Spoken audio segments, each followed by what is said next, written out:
Welcome everyone to Rewind Recap Relive, where legends and rising stars meet. I'm your host Shona, and what a great episode we have of the show for you today. Episode 20, the big 2-0, and here's to 20 more. We've got one half of the WWE Hall of Fame tag team, the Bushwhackers.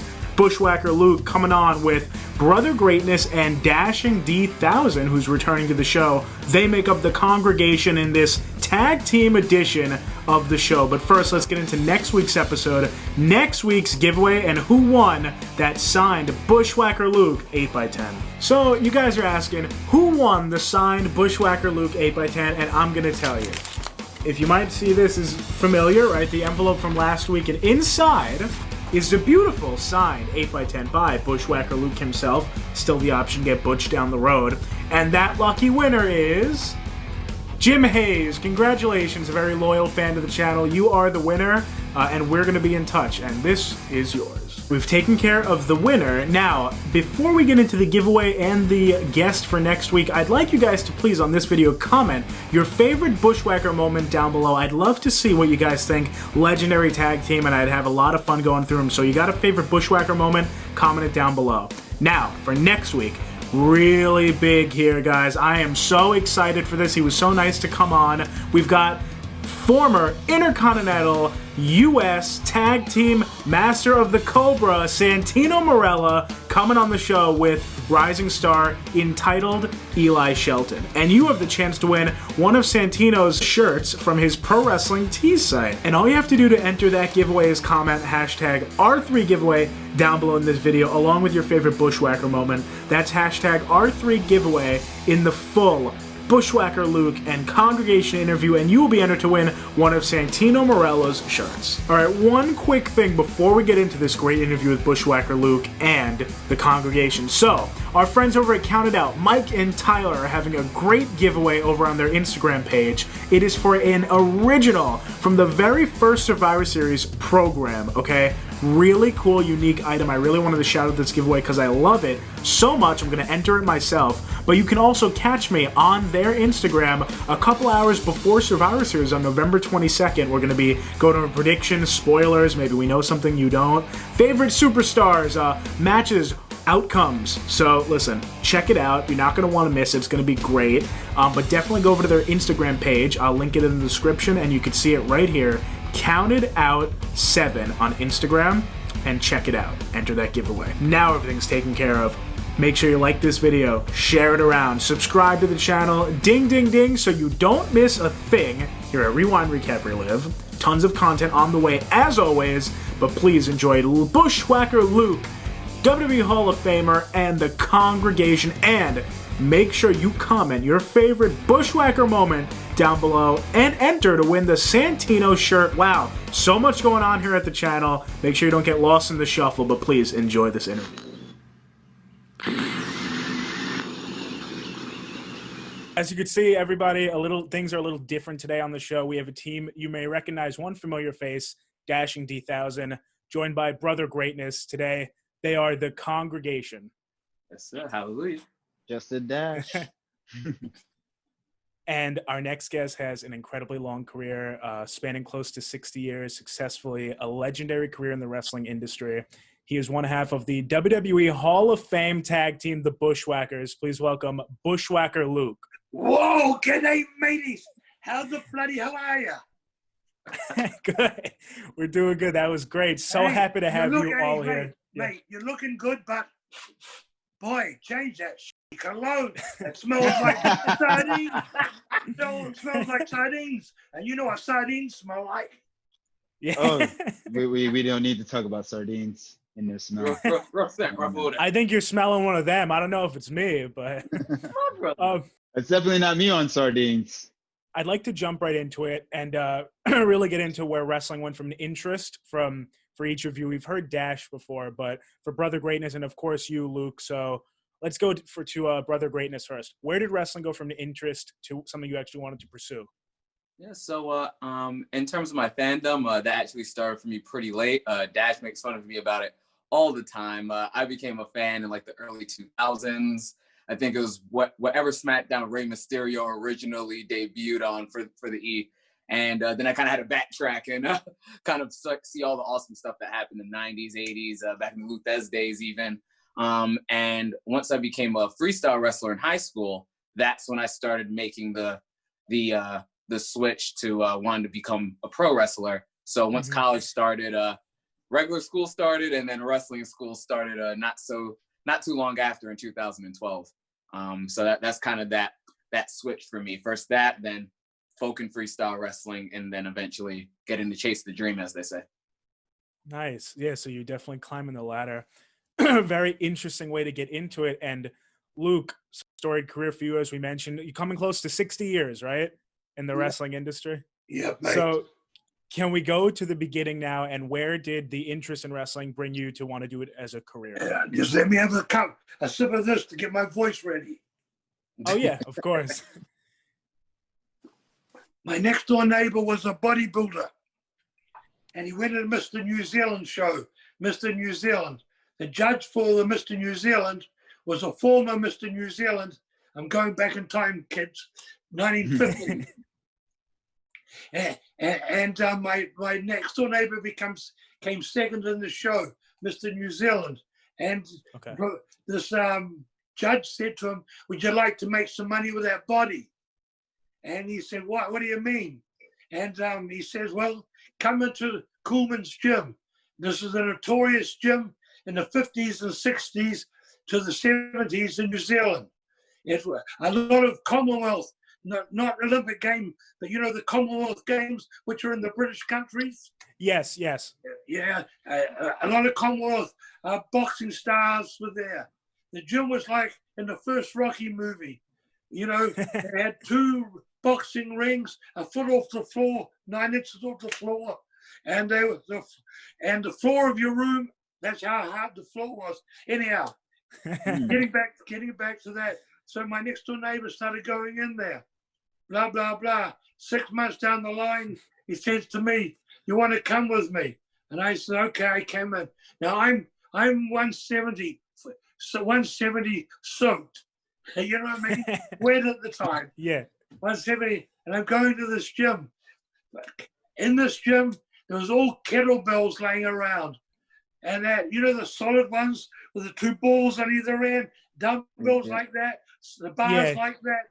There was only 2 not machines, racks. There was a squat rack and a bench press rack, and the things, and there was a steam room in the back and the pipes were rattling in the gym. You hear this with someone in the steam room and turn it on, you hear the whole gym, you hear the rattling of the pipes, just like in that Rocky movie, number 1. Oh, it's amazing. Yeah. Yeah, and I started there. Now, in New Zealand, we never had any TV till 67. So pro wrestling, they'd run a few local shows in the capital city, Wellington, where I was from, and that with the boys. But when someone else from Europe came, or England, we got mainly Europe and English guys at the start. In the early 70s, and then they'd come for 3 months or 2 months, and would run 3 shows a week. 2 or 3 shows a week, and that for the 2 months. And that's how I went. I had been to 1 wrestling show. The second show I went to, one of the first match guys didn't arrive. Next minute, I got thrown a pair of had a pair of jeans on. I got thrown a tank top and a pair of wrestling boots, and I was in the ring. Now I don't remember the match at all. Not at all. The match at all. No. Interesting. Anyhow, I started working as gorgeous Teddy Williams. I had long blonde hair. Okay. Yeah. And it was a takeoff of Gorgeous George. And Jim Barnett changed my name. I started going to Australia. He opened up Australia in 65. I started in 62. In 62. 66, I was going over to Australia. Now I put some weight on, and I was going over to Australia and working for Jim Barnett for 2 weeks as an extra against the Americans. They would squash me, and the Australians and the Kiwis, New Zealanders, we get squashed by the Americans in 3 to 5 minutes. And so, you know, Yeah. all over the circuit, because we were there to get the Americans over to work against the other Americans. Because Jim Barnett owned WCW. You know, that's where it came from, Jim Barnett. He's the guy that got Ted Turner to put WCW up in the sky. Oh, wow. He knew how to run the wrestling business. He had television in the States in the 50s and 60s from the East Coast to the West Coast. This was all when it was syndicated at the TV, and he would bicycle tapes across the country. He owned part of a lot of territories. Part of a territory in Chicago, part of Georgia, part of Florida, and that. And he, you know, and WCW was his in the in the business. Yeah. And then when is it that you met, getting into the tag team, obviously the Bushwhackers, when is that you met Butch for the first time? I started in '62, and I tell you, my name changed to Sweet William, and Butch started in '66. He was still playing rugby, and that, you know, he was a good rugby player. New Zealanders, you know, they didn't win the World Cup this year, but they won it for the last two times before. And he was playing rugby pretty high up in New Zealand. He was playing for the North Island, and so he didn't drop out of that, become wrestling until '66. And in '66, we started doing tags. Now and again, we worked singles and tags. As the cards in New Zealand, it would be amateur till half time. Amateur wrestling. Okay. And then they would have 4 matches after half time. It'd be maybe I work a single, Butch work a single, there'd be another single, and then there'll be another guy, main event single, and Butch and me would come back again in a tag against 2 other guys. Oh, so you were working like double or triple duty some nights, right? Twice. We'd work. Sometimes we work those single matches before intermission, and then we come back as a tag after.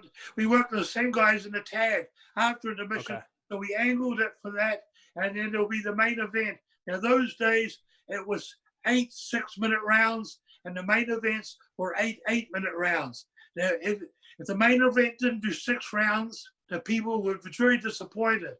They didn't get 6 rounds. And then you know, we did 8. Interesting. We had to do at least 5 6-minute rounds. Now these rounds were 3.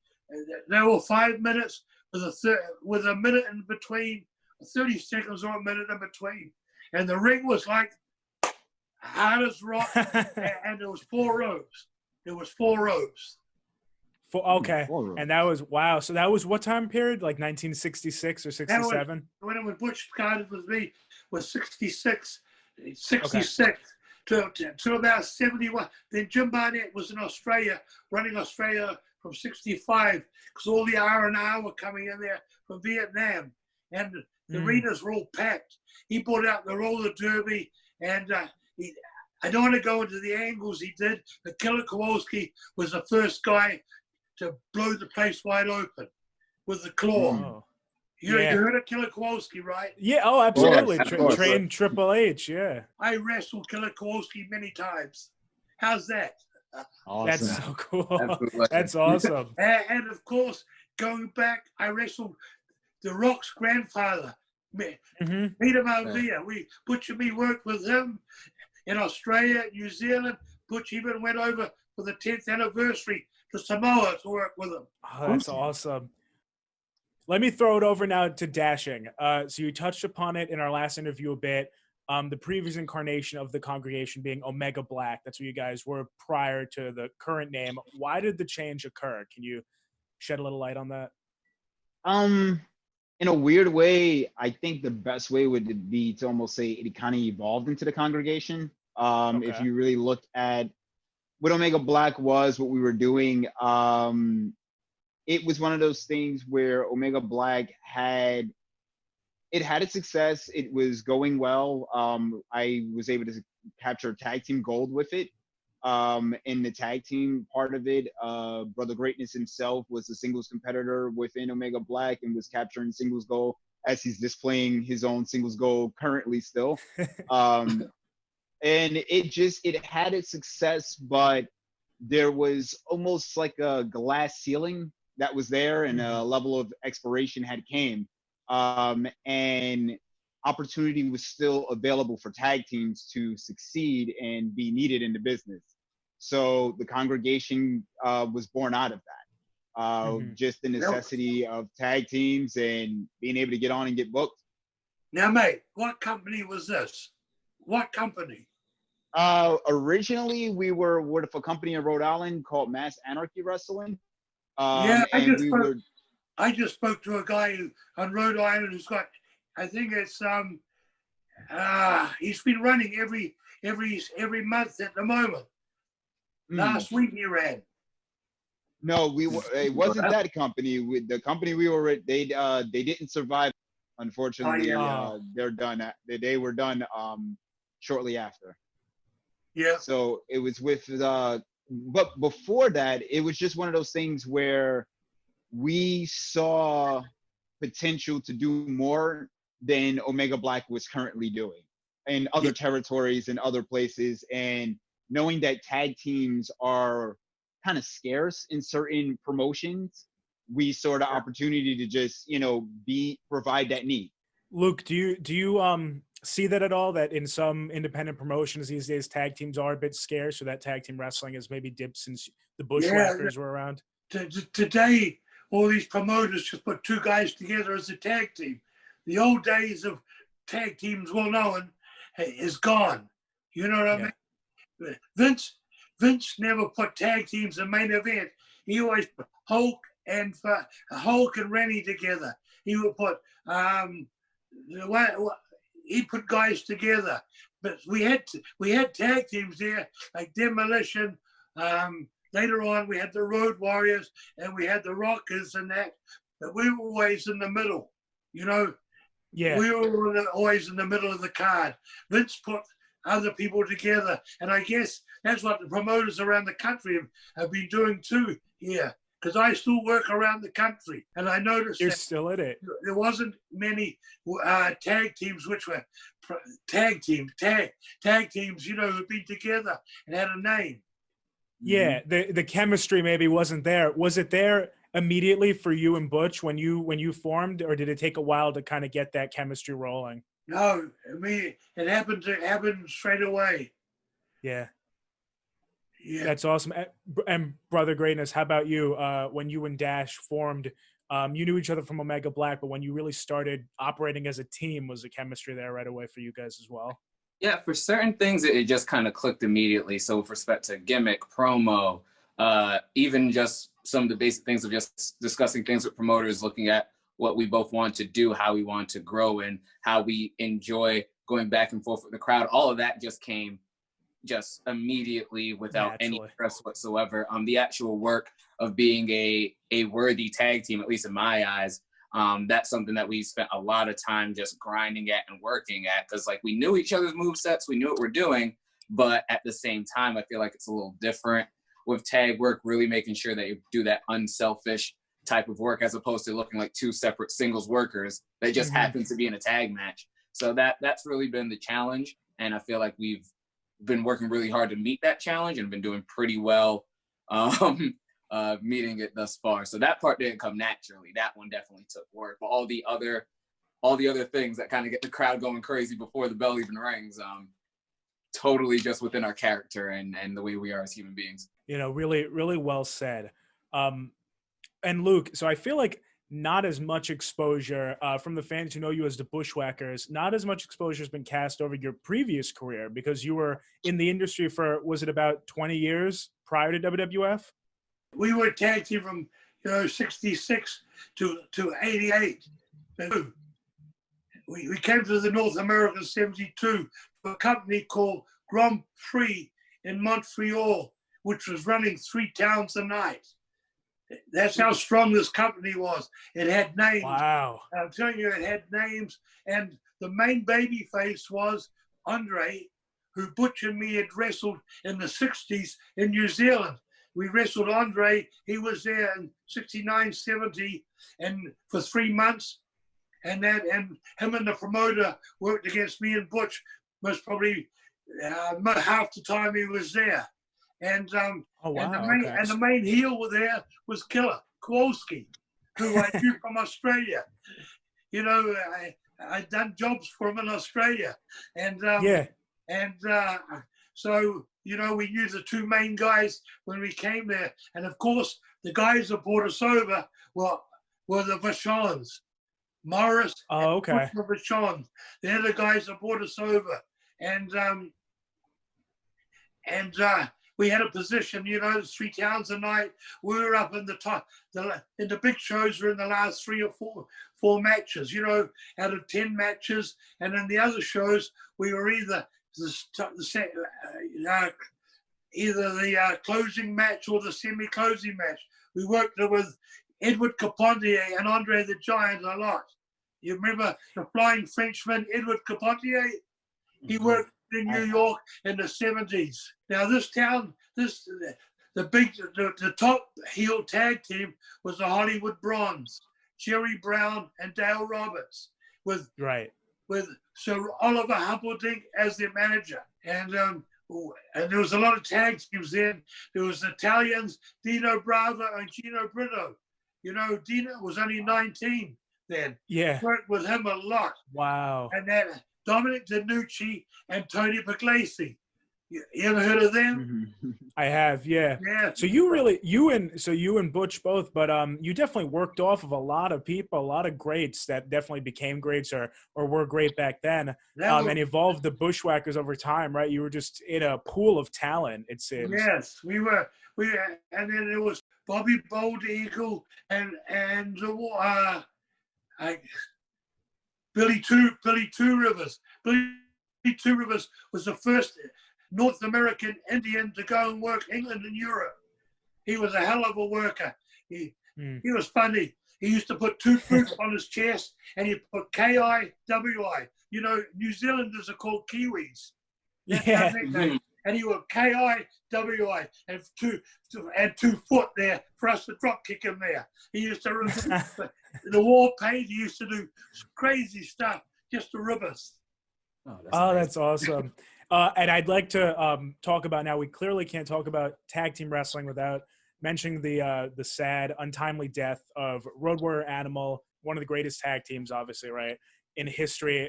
So, Luke, can you touch upon any memories that you have with the Road Warriors? Okay, I met them. They started in early '83 on TV in Turner's, Turner Studios in very much so. Atlanta, TBS, and that was worldwide now. As I said before, Jim Barnett got Ted Turner to put TBS up on satellite. So they were getting nationwide recognition and some worldwide recognition at that time. And they started, anyhow, I'm the booker now for Joe Blanchard. I met them there because I came in to do some television work in Atlanta to get nationwide known. And I go back and I'm booking for Joe Blanchard, Tully Blanchard's father. Yeah, everybody knows. I hope everybody knows who Tully Blanchard is. Absolutely, yeah. And now his daughter's making a scene too. Mm-hmm. Yeah. Yeah, so anyhow, I'm booking for and Joe had a bad hip. So I did an angle in the TV studios at the Junction where we used to tape every Monday night. Joe came in to complain about us doing, me and Butch had gone home, being unauthorized and that, and knocking the country. I'd come in and I'd brought in to take over the book from Tully, his son. And oh, wow. So we do this job and Joe gets the ambulance and an ambulance and taken out. He was bleeding. Joe Blanchard wrestled. He was a big name in the 50s and 60s and early 70s. Okay. Anyhow, he was carried out, and then when he came back, he started trying to get teams. Tully, they were going to fire us for what we did to the owner, and then Tully got up and says no. He said they did a thing with Joe and him, hospital eyes, and he said, let's bring in people to teams. So I bought it about March '84. I bought it in the Road Warriors. So you brought them in. They were as green as hell, 280-pound, big, hung up kids.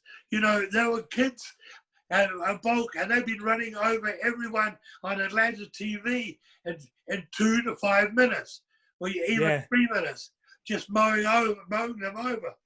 Here they are now. I told Paul Ellering we've got to get at least 15 minutes, otherwise we'll the people, you know, money-wise. So they come in, and they weren't used to working. They thought they were the heels, and they said, you know, don't worry, we'll be heels. And I said, we're the heels here because we are hated here, you know. Yeah. We done their usual thing. We pushed the state of Texas down the toilet with a New Zealand flag, the map of Texas, and we really brutalized the state of Texas, calling it the latrine of North America. North America, in other words. Anyhow, that's what we did in every territory we went to. When we went in, we built up after 6 weeks to push the map of the state down the toilet with the New Zealand flag and say this is where this state should be, flushed into the sewage. Anyhow, so we had a lot of heat. We came out, they got cheered, and we were hated. Anyhow, 4 minutes into the match, Hawk went over the ropes. They weren't used to anyone fighting back, you know, and yeah, of course. You know, and we were like 2 pit bulls. We were used to working with big guys. The psychology of tag is by the word tag. You tag in and out, tag in and out. You don't stay in all the time. But that psychology's gone today, as you know. Yeah. Anyhow, I would tag it, and 4 minutes into the match, Hawk goes over the ropes and pukes into the crowd. And the kid in the front row, we've got television cameras there. The kid in the row says, look, Dad, just like Kabuki, but it's got lumps in it. Kabuki was the Japanese guy that blew out the green and yellow, you know, stick. Yeah, the green stuff. Hawk's puke was sort of greeny yellow with lumps in it. And as the kid said, look, Dad, just like Kabuki. Anyhow, further on the match, we pulled over Animal to the corner to double team him. And I hooked him behind, and Butch was machine gunning him. And then he pulled up to sort of choke him, and he said to Animal in his ear, sweet as, A-S. Animal thought he said sweet ass. And he hulked up and started swinging haymakers. I just stuck one. These were knockout punches. He sweet as in New Zealand means, you know, everything's going okay. You're happy, everything's going okay. And he was so young and macho. And you wouldn't. Oh,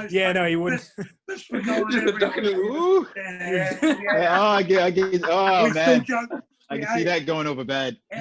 Every time we saw each other, and then on the road till just recently, because I've been sightings with Animal, and I was on the Vice about Hawk with Animal, and I've always always brought that story up, you know, about that. That's a great story. Yeah, amazing. No, it's a really nice memory. Definitely left, but especially right now.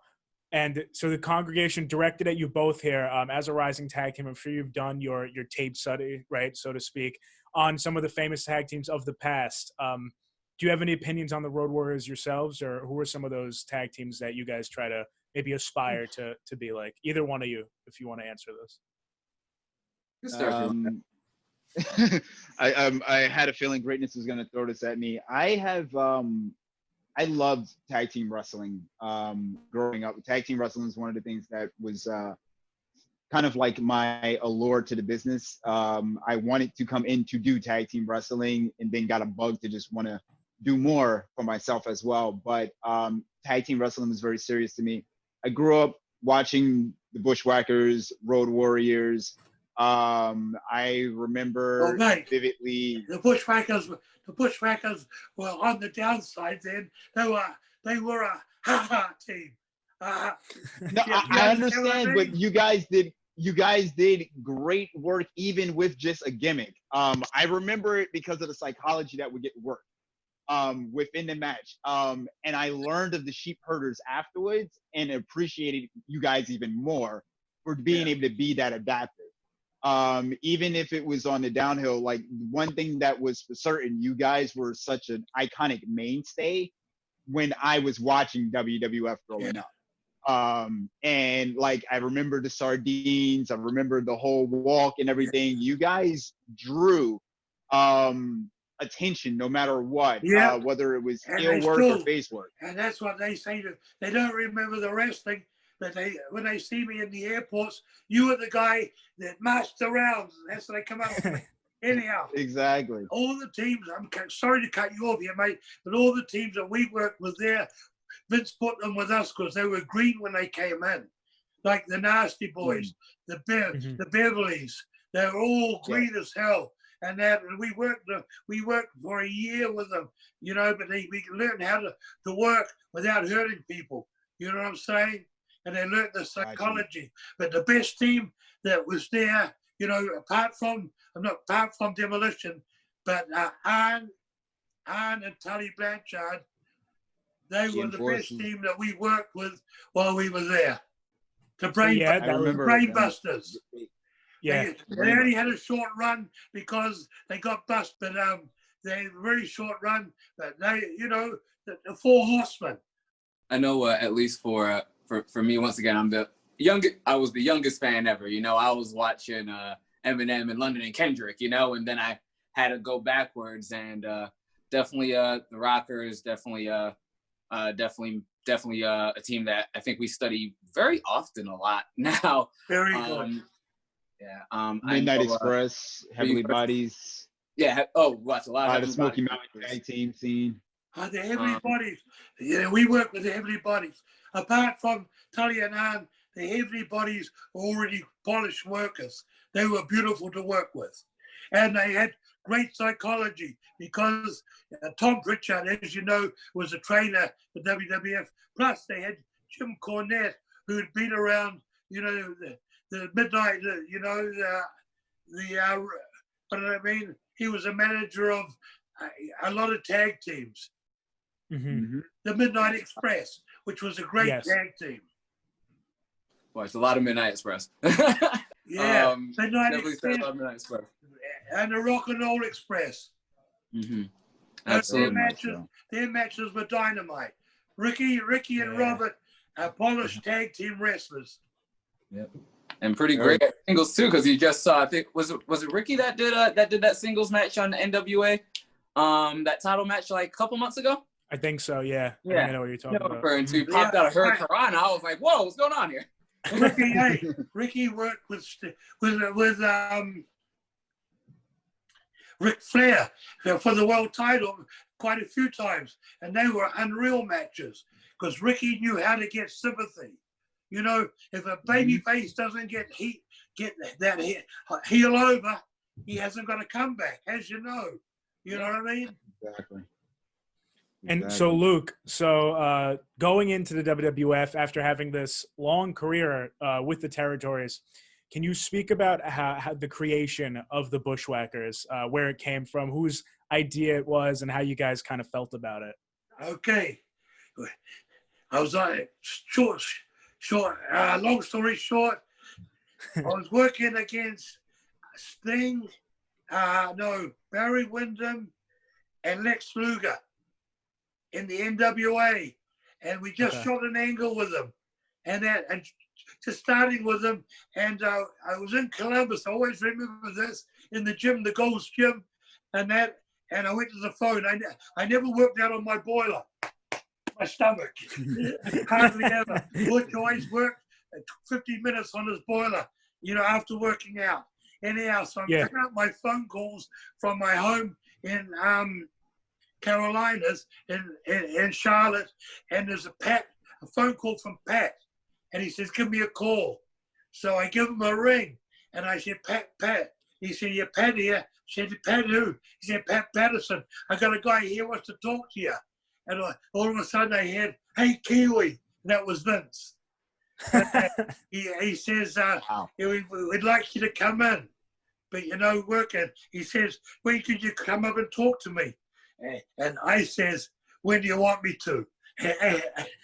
And he says, oh, when do you get a day off? And I says, I just made up. I says, we're off on Wednesday. Yeah. and we flew up and we're at Vince's table in his room, and he says, you know, he looked at us, he says, I'd like to bring you in as baby faces. And of course, being a booker, I've been booking him in many territories, you know, in the territorial days. And he said, and I said, well, bring us in his heels. I'm doing the old-fashioned thing. And you don't tell Vinnie Mac what to do. He does it. He's like, he says, I don't do that way. And Butch got up on, got up on the table and put his nose about that far away from Vince, about 9 inches. He said, if you can make these mugs baby faces, go ahead. And he said, hey, Vince says, hey, my main baby faces ain't pretty. Hulk Hogan, Hacksaw Jim Duggan, Jackie the Snake. He threw those guys, and look at those guys' mugs, right? Jake the Snake, Hulk Hogan, Hacksaw Jim Duggan, and that's not wrong. He says, I'll bring you up and start doing vignettes. Now, at the time, Crocodile Dundee movie 2 was hot. When we get home after seeing him, 2 days later, FedEx and Butch picks the stuff up and he calls me. I haven't seen it. He says, they've sent us the wrong contract. They've got the Bushwhackers here. And I tell Butch, he said, the wrong guys. I said, Butch, Vince wants to own us, you know, and own the merchandise. I always did the business between me and Butch, you know what I mean? Mm-hmm. And being in the office. I said, Vince wants to own us. So hence the Bushwhackers were formed. So we started coming up to Connecticut and doing all these vignettes. I don't know whether you've ever seen them, but we did them, a lot of them, and that I can go through them, but it takes time. And that was hilarious. They were hilarious to watch because we did the Crocodile Dundee thing, you know what I mean? From down under. Yeah, absolutely. You know, we're in the diner, and the waitress comes up, and I'm looking at the menu, and I said, "Look all this," and I just said, "Give us all this, and give us one side of the menu." And Butch says, "Give us this." The next minute, the table's full. Butch grabs a knife and fork and says, "We won't be needing these," and throws them over his shoulder, and we're eating with our hands like two cannibals. Coke machine in the street. There's all these vending machines. And I go up to them, I say, "Yeah, but a Coke." And I'm shaking the machine. And then they told me, "Oh, you got to put money in them." And then the can came out. And I said, "How do you open them?" And they said, "Oh, there's that thing there." So I took my teeth out and popped them open with my teeth. Oh my God. We did all this bull. We did all these vignettes, which were funny. And we did one. And we did one in a mail store where you go and buy all the gimmicks. And we're looking for something for Mum for Mother's Day, and we go through all these fancy lingerie stuff. And Butcher's holding them all up and looking through this. And this one, what do you think, Mum? Look at this. And he's looking through it and shit like that. And we said, "Oh, Mum's 280 pounds. She'd look great in this." And, he got me to try it on. All that. You know what I mean? Yeah. No, it's hilarious. The people ate that up. Now the walk and the lick. When we were heels, we used to do that. Whoa, yay! When we went out the ring, when we were getting heat, especially in Ted Tuna Studios, when we got out the ring, we'd swing our arms up and down. And Butch said, "Let's go to the ring, swinging our arms up and down." And I said, I said to him, "My shoulders are," and he says, "Do you want to make money?" So anyhow, going to the ring, we started going to the ring, high stepping and marching. That's how that happened. And then the head licking came in. Now I never licked the head. I always grabbed him by the head, licked the back of my hand.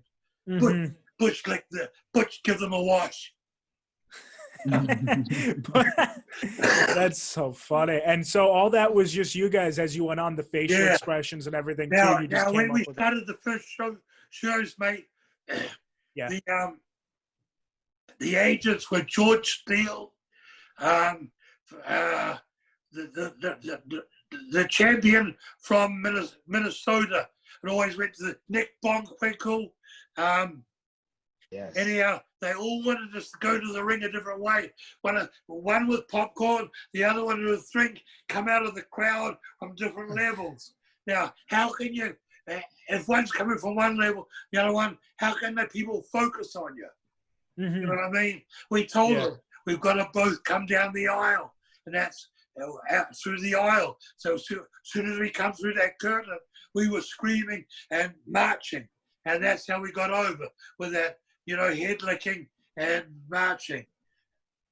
Then within a year, all the NFL players, when they went over the line for a touchdown, a lot of them were doing the Bushwhacker at the end zone. That's awesome. Yes, That's so cool. Yes, they were. You definitely, you became household names. And I want to go to Brother Greatness now. Please tell me your thoughts on how you and Dashing have really honed in on the personality of the team as a whole. What do you try to get to those people when they watch a match with the congregation? Yeah, so very first thing, when we come out and that music hits, first thing you hear is the loud hallelujah. You already know what we're about. We're coming in representing the church on some degree.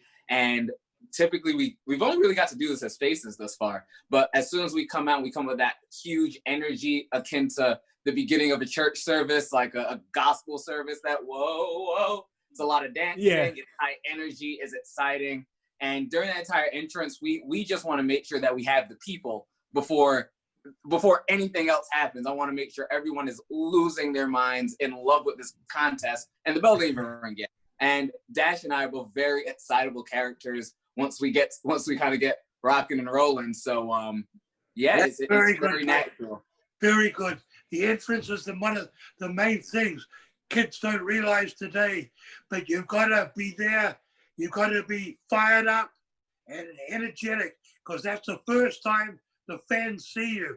You never walk out around the arenas before. When you come there, if you walk out amongst the fans, you put yourself on their level. You've got to keep behind doors. Even if you've got friends there, don't come out and talk to them. Stay in the back. Show the people. But when you come out, you show them a different look. You're above them. Even though you want to get with them and pull them in with you, but you got to show them that you're not the normal Joe Blow sitting in the seat. And coming out with that energy and getting hold of them right away is a big thing. We want to create that mystique. Yes. Like, we're always trying to just hide in the back and just kind of like, hey, we need somebody to move something. We're like, wait till the fans aren't here. We're not going out there. We don't want them to see us. Just entrance, match, exit, maybe merch table, and then after that, I'm just like, I don't want anyone to see me. Very I don't want them to see me. I want to come back. Very good, mate. Very good. That's just like going for a job, mate. You study out what the person you're going to for a job, or you go into another territory, and then you present it. Well, present yourself to go for that job. Well, this is a job too. You're going out to represent yourself to the people. Exactly. That's what we're trying to do. That's it's definitely a mindset we share. That's when you have to snatch them. Exactly. And we try really hard to do that. And so far we've been successful. And very happy. No, that was it. That was just we've been Luke, so kind of going off of what you're saying right now, what is it that the fans wouldn't have seen? Who did the Bushwhackers hang out with backstage in that WWF? All these larger-than-life talents, including you guys. Who are some of your go-to guys to hang out with? Well, Butch and me, more or less.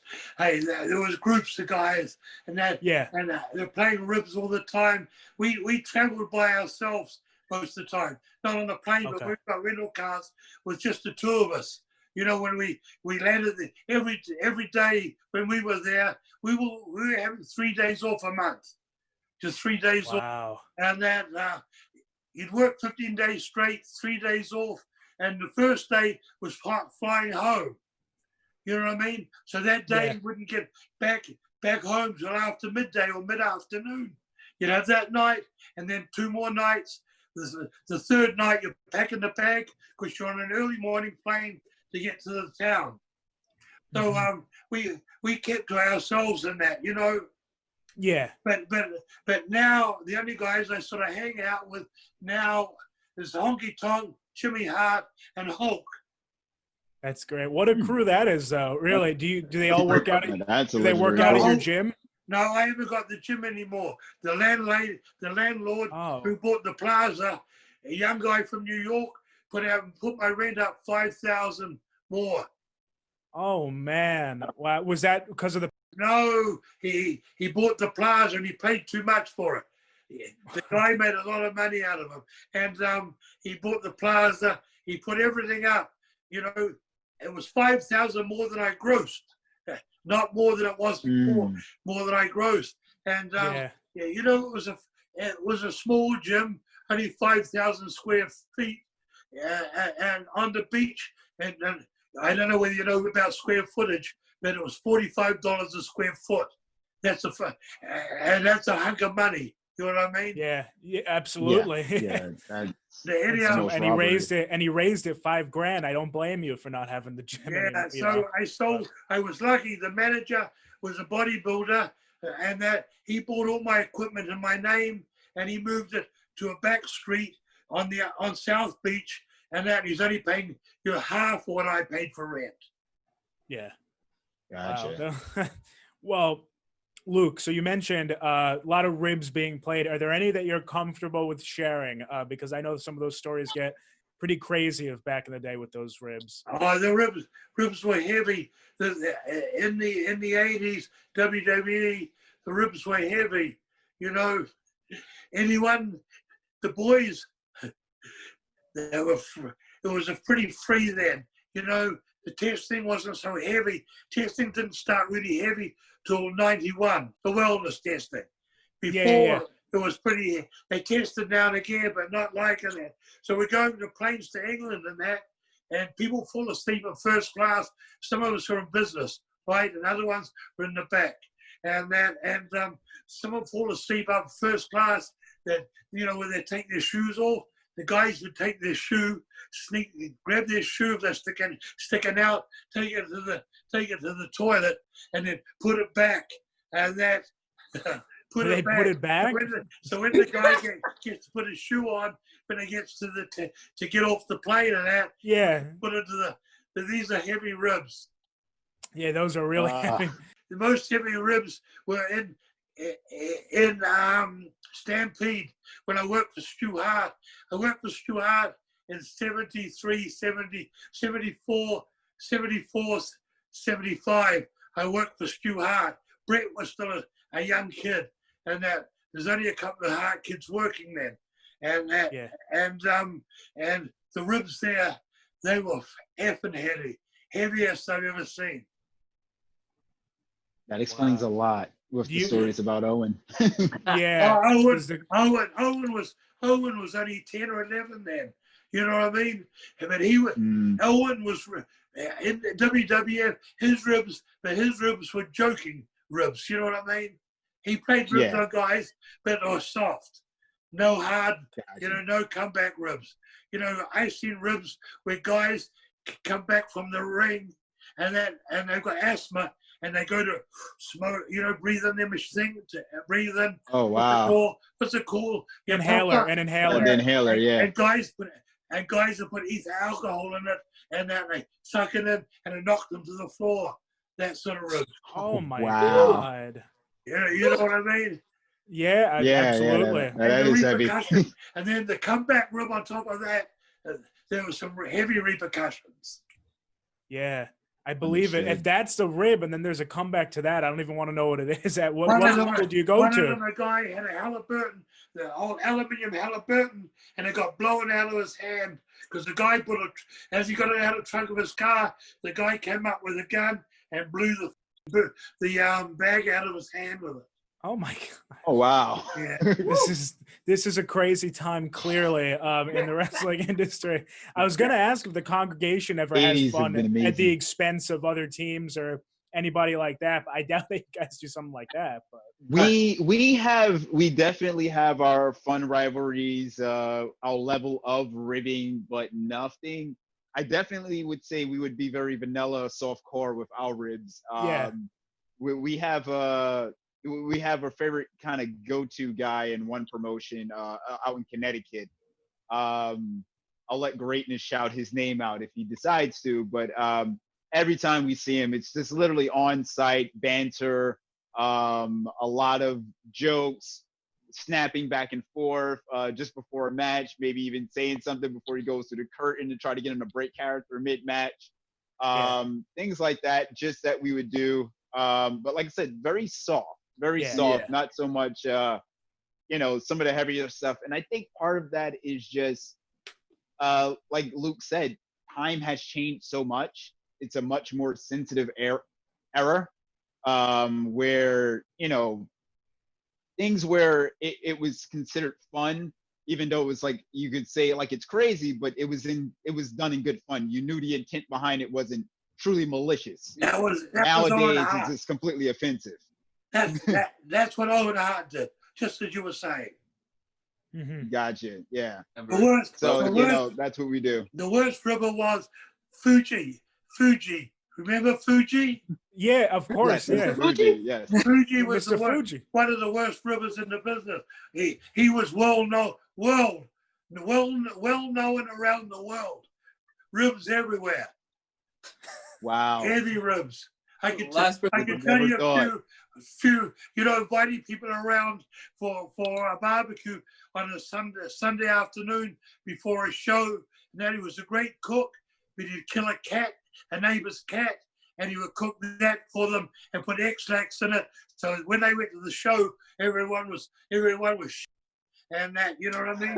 X-Lax in the food. But he couldn't just do that in something that wasn't a cat? I don't know if murdering the cat was necessary. Yeah. Now, here's a bad one. The old days, the TV, you have to be there by 10 in the morning, and we did three hours of taping. We'd do 2 days, and we'd be there from 10 in the morning to nearly midnight, 11 o'clock midnight. Now, this is true. And I'm my baby's life. This time, a guy, he must have had something going on with the guy. I don't know who the guy was, but I remember this. The guy went out to his car, put his keys in his car, and there was nothing turning there. Fuji had got a tow truck. Yeah. Fuji had got a tow truck to come from a garage, open up the hood, undo the bolts, and to take the whole motor out. And it was just the drive shaft was there, back to the, from where the transmission bolts on the drive shaft, that was there, and the motor was gone. That was the heaviest one I know about Fuji. The old one, another one on the plane when you're sleeping and you're lying back snoring, you drop acid on their tongues. Oh no! Tab of acid. Oh my God! This is. You see, crazy. Greatness. I don't think we would have made it through the '80s with our gimmick. We would have been in church all the time. Fuji, I wasn't built for those ribs. Fuji had to be friends with. He was in New Zealand for 9 months. When I went home for New Zealand footage, I flew home from North America to do the first television taping, and I stayed there for a year for the first season to get the first year over. And Fuji was there then, so I was on the road with him every day. Him and Tanaka, his tag team. Yeah. Yes. Oh, that's great. Luke, I want to throw it over to you. Do you still watch wrestling today? Well, I started watching last week again just to see what was going on. Okay. Oh, interesting. So did you? I never watched it for so long, mate. So long. But I listened to my friend's Jim Cornette's podcast. I listened to him, and I haven't seen it yet. AEW. I saw it when it first started. Mm-hmm. When when Jericho was the main man, he was standing on a pedestal, and Cody was on a pedestal. But now they work 20 minutes or 15 minutes with someone off the street, backyard guys, and they let them do all finishes on them, and they just get over by. And I know they're trying to build them, but no one knows these people. You know what I mean? Mm-hmm. And they brought their soul, they brought their level, or to me, they brought themselves right down to the level of everyone else. I know what you're saying. Yeah. Maybe they don't build the people enough before they put them on TV and give them that match. Yeah, and they've given them, they can build them up with someone else. But here's Jericho and Cody trying to get to help build people up, but they're bringing themselves down. Yeah. I know what you. They should go in the ring with these guys, have a 5-minute match, and pin them. That's what I've been listening to. So that's why this week I'm going to watch it. Every Wednesday, Butch comes on from New Zealand, and I'm writing a book. So every Wednesday, 8 o'clock to 9, I'm doing it from 8 to 10. I'm doing my book and that. But I've got to watch it in the background this week to see how good this AEW is now. Oh, that's awesome. So there's going to be a Bushwhacker book though in the future, right? Yeah. You know when yet, or is that just up in the air? You're just writing it? No, blood, sweat, and tears. Blood, sweat, and tears. That's the name of it, because we were baby faces in the end. Yeah. 1996 to 215 to where we went in the Hall of Fame. Yeah. Oh, that's fantastic. I'm really excited to read that. And you mentioned AEW. Do you have any thoughts on WWE right now? Or do you not really watch that? No, I'm going to watch it.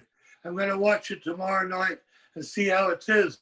It's very hard. I feel sorry for the new champion they've got, because he never had a chance to work else with a live show. Drew McIntyre, you mean, right? The Scottish guy. Yeah, Drew McIntyre, yeah. Yeah. You know what I mean? Yeah. No, absolutely. It's he's been working well through it. He's definitely been carrying it through some tough times right now. But it's sad he didn't have that chance. Yeah, they say he's a good hand. They say he's a good hand. No, I believe it. He looks it too. He really embodies like a true champion to me. First one I've seen in a while. Now these other two, congregation. I'm just saying this to you, mate. And I don't know you, but I'm saying everybody watches WWE television. Now, all the new guys and that, because I've been traveling last year, I did about 45 spot shows during the year, 50 spot shows. And they all copy WWE. They don't realize that's television. No one sells, and that there's no story. When you're in a house show, you've got to tell a story to get the people against you. On television, the announcers do that for you. The voiceover people get the heel and the baby face. They produce that for them. But the guys are doing, they're going out and copying what the guys are doing on that. They run over the heels straight. The baby faces run over the heels straight away. Up to there's 3 parts for a match. You get the baby faces shine, the heat, and go home. Baby faces shine. It's not for the baby faces just to run over the heels. It's for the heels to stop them and get a little bit of heat, 30 seconds, a minute of heat, and then do a spot where the baby face comes out on top. So the baby face outworks the heel. You know what I mean? They've got to show that if the heel flies around for the first 5 minutes or 8 minutes of the match for the baby face, well, the people have seen the heels fly for the finish. You know what I mean? Yeah. These heels today, they go out and they get thrown everywhere, and they do all these big moves everywhere. So when the comeback comes, people have already seen all that. The baby faces got to show the old Scott. Hey, that's why the business has gone downhill to me. they don't tell that story to build it up for the finish. What do you guys think about that? No, one more thing to say. One more thing, and then I'll shut this mouth. One more thing. Today, people buy tickets to have a cavalcade of superstars do death-defying moves. You understand that? They don't buy to see wins and losses. Yesterday, they used to buy tickets to see, because the heels had heat, and they used to buy tickets to see the babyface beat the heel. You understand that? Like Muhammad Ali, they used to be sellouts all the time because people would buy tickets waiting to see him get knocked out because he was blah blah blah. He was a gorgeous George. You know, that's what he copied. Yeah, and the heels got the heat. Heel of all time. And when the babyface made a comeback on them, you know, in the first part of the match, they would slide out the ring and not give them too much. Psychology. You know, the babyface would come back out of the hole or the high spot, arm drag, you know, hip toss, a drop kick, and then the heel would get out. That's all they give them. You know what I mean? Yeah. One big move and get out, and restart it. Blind the fucking babyface. Beat him up. Go to do something else. The babyface comes back on top, and not let him get run over. You understand? That's all gone today. People are saying that I'm old school, but this business was built on cowboys and Indians. And that's what people pay. That's why they pay big bucks to see. That's some. What do you guys think? I was going to say that's some great advice, but congregation, you have any thoughts? 1,000% agree with. Oh, sorry. Go ahead, Dash. My apologies. No, I'm probably saying exactly what you're saying. 100% agree. Psychology in tag team wrestling is heavily important. As baby faces that we have been in many situations, we cater to that mindset of the way the match should work, the structure, making sure that we're supposed to get that sympathy. Because if we don't get the sympathy, you know, the hot tag is the biggest part of the match. That's supposed to be the part where the crowd disrupts, and it's our job to really kind of bring that sympathy with what we do by letting the heels do what they're supposed to do. And we've been successful in having been paired with some really good tag teams that brought that mindset there, and we've been able to tell those stories. But it is art that is not as appreciated today as it should be.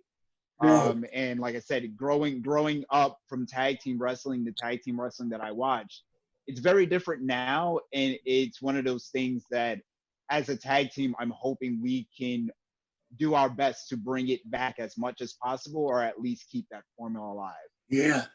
I'm not saying, a lot of people say it's old fashioned, but you know, that's we saw a town in the early 90s and 80s. If we saw a house there's 14,000 and that 14 or 15,000, we would think something was wrong. You know what I mean? Because the heels had heat. Yokozuna was the last guy that really had heat. You know what I mean? The big guy, the shoot guy, UFC guy, when he come back last time, he had heat, and they should have kept it on him, but then they put him with wrestle guys 220 pounds and all that, and he was going 10, 15 minutes, which killed him. Yeah, you know what I mean? Are you talking about right now with Lesnar? Yeah. You know, he could have had some good heat when he come back from UFC last time, but they don't want to go to heat. You know, they told me, you know, the heat because it's a public company and they don't want the sponsors to get mad and all that. But look at all the fucking crime shows, the heat, the shootings, and that. It's all blood and guts, and they got high ratings. These crime shows and that, and Vince is worried about the sponsors. and the people on his people are investors and all that. I don't understand it.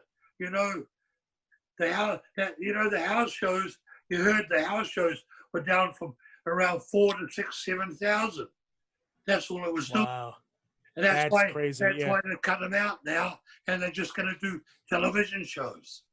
I heard about that. It's going to be really crazy because I grew up going to a lot of those house shows, you know, in either a small town or even I'm here in New York, so they have them all over. You know, the small ones, non-televised. It's going to be crazy. It's going to be a big shift in the industry, I think. Yeah, them not doing it.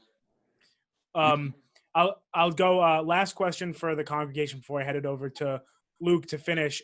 Both of you could give me your opinion. If you could pick anybody for a dream match, either from then or now, who would it be? Brother Greatness, you can go first. Dream tag team match. Let me clarify. Yeah, dream tag match.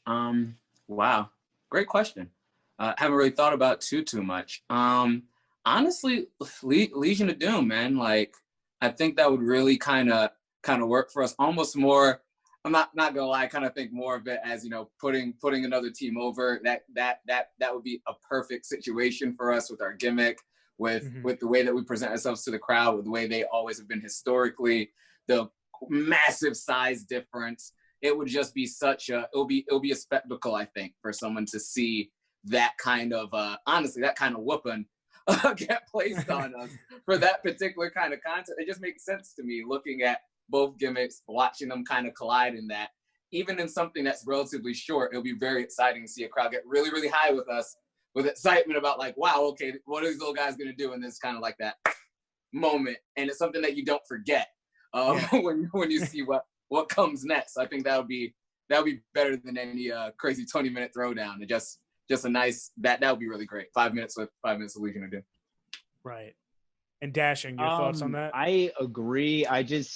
I can't narrow it down. I honestly can't narrow it down. There's a lot of great tag teams, a lot of great work that I've seen out there. And I could pinpoint, I can probably go on for a rant, maybe about an hour of each one, why I think it can be a great fit. For the fact that Luke is here, I'll definitely just say, imagine the congregation, a Christian tag team that's all about this energy against the original Sheepherders. You know, back in the day, that ultra violent, that you know, mean tough guy persona going against these flashy two kids. I would love to see that, and the story that can be played out there. And not to say it because just Luke is here, but just that is a great dynamic to just see evolve in the ring. And that's a story that I would love to actually partake in. If it was the Legion of Doom, you know, I can already see it. You know, you have the towering, menacing guys that are just running over everybody. We don't stand a chance. And to even have a gimmick that we're, you know, powered by God and his higher power, so much to play with there. If we're even to make it a match. Yeah, the facials will tell the story.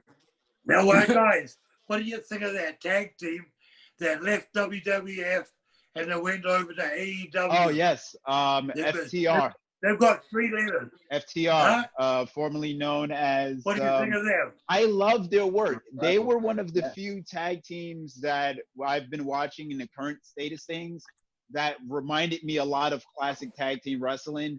When they were the Revival NXT, I remember watching, and they reminded me a lot of Arn. And Tully, the Brainbusters, also reminded me of the Enforcers and the work that they just did in the ring. Dash Wilder, I think specifically, was a standout in the way he just kind of seemed like he embodied Arn a lot in his work in the ring and stuff like that. So I loved how, you know, they didn't bury the ref, but they used tag team psychology where it's, I'm going to walk around this way, I'm going to use misdirection. They made it about both men in the ring making it about the match, not just one guy and one guy. We're pairing off and having, you know, 2 individual singles matches in one match. It was full tag team work. You know, the rope was important. You know, when I did a blind tag, it was important. How I tagged was important. The rules actually mattered. Like, everyone keeps burying the rules. Like, how do you have wrestle without the rules, man? Like, there's nothing for the crowd to cheer for. And they great heat with everything they did. Yeah. I'm glad they're in AEW because they'll have more freedom. But I definitely will miss them in WWE because of just that showcase that it was to really show that level of tag team wrestling. Yes. Luke, did you enjoy the Revival? Did you watch a lot of their stuff? Or yeah? No, I watched them a bit, and they're very much Tala Nully, Arna Tully. Yeah. Very much, and now congregation. Yes, sir. You I'm gonna get straight to the point. Do you hit the gym? Yes. You hit the weights? Yes. What weight are you Well, guys? I'm small. I will not even like put it past, but I just have one of those metabolisms that's very hard to gain weight. I'm currently at 170 and probably over the quarantine have lost muscle mass in a lot of respect. Because in New York, the gyms have just reopened, and what I've had at home is not sufficient to really maintain any form of mass that I was doing. No. So I am desperate to get back. But I last left the gym.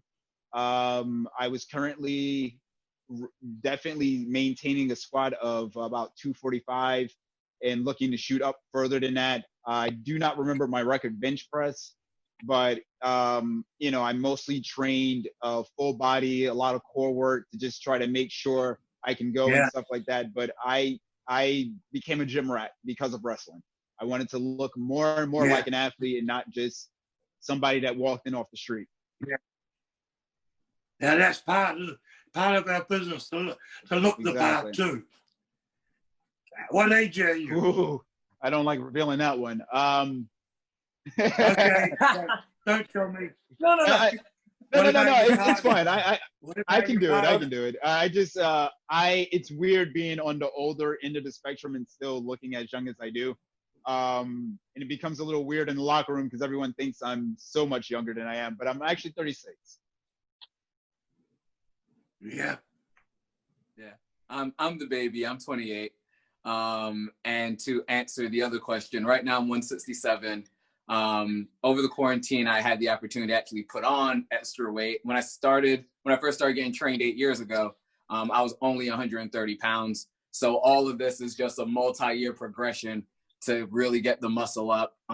Usually benching around the 225 area code. That's like my heavy. That's like my PR area. The squats, I think the squat's 315 and the deadlift is 350-ish. I forget the exact number. Yeah, you're doing it all right. Yes. Squats, bench, and deadlift.